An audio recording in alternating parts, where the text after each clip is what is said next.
I think that's been the weirdest part with, the entire year of 2020 is all of our habits are out of whack and out of sync.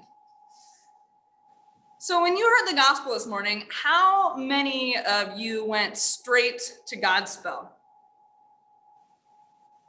Nobody? Prepare ye the way of the Lord. I'm not going to sing it for you. That's for everyone's benefit. But have that in your mind. So I worked at a couple of Lutheran summer camps when I was in high school and then in college.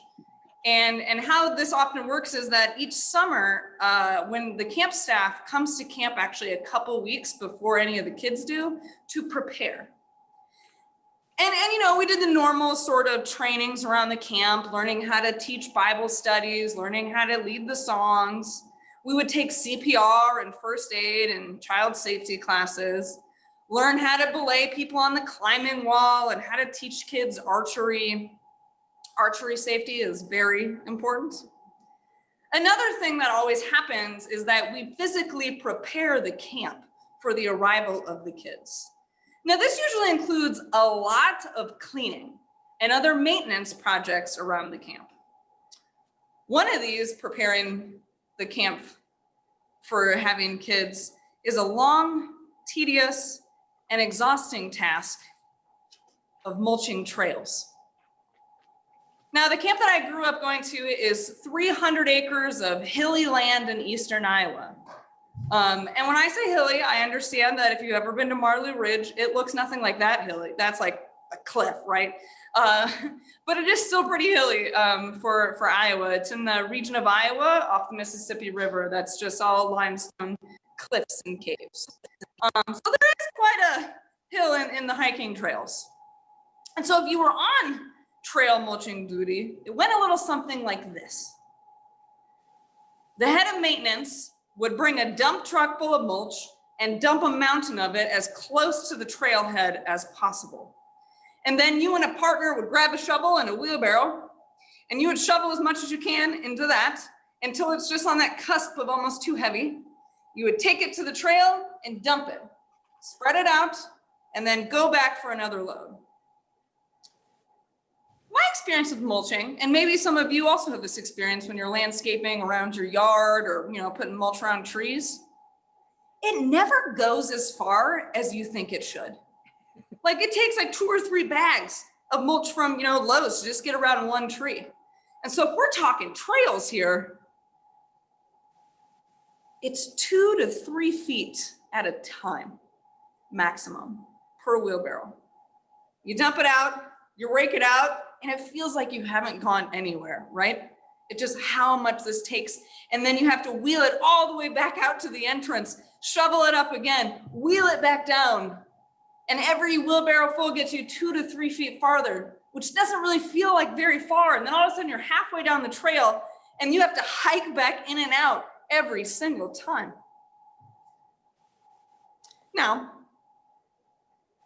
this tedious task can feel silly, like it's not really of any importance. It's just busy work, right?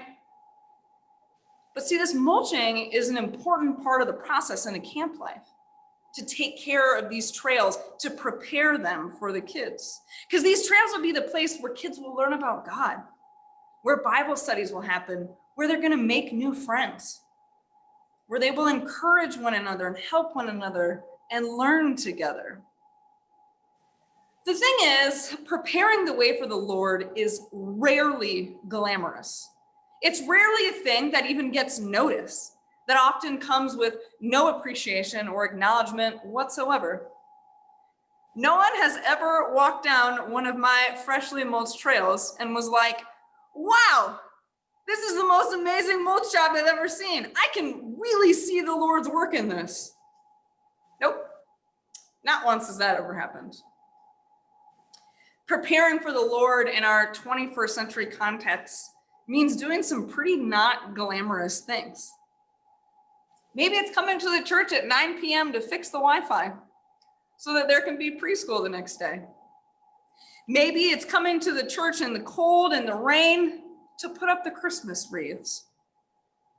Maybe it's just cleaning and preparing the sanctuary and the bathrooms for yet another Sunday.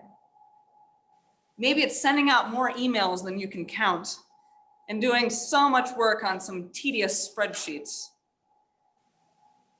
Our work that we do in preparation for the ministry of God's people isn't always our most favorite things to do. But it's so important to lay that mulch, to lay the foundation for what comes next. The life-changing stuff, the stuff that feels more like the work of God, the stuff that makes a difference.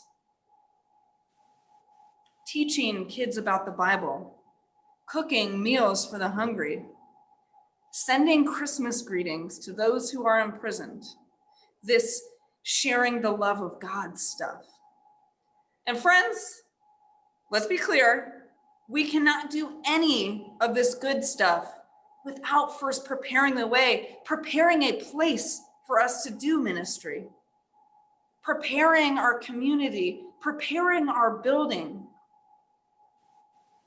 preparing the Wi-Fi so that we can continue to spread the good news in the midst of a pandemic. The council meetings, the property team meetings, the financial meetings, the vacuuming, the lawn mowing.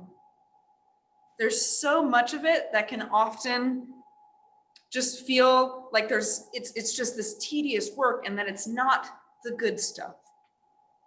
And I hear you, it's exhausting.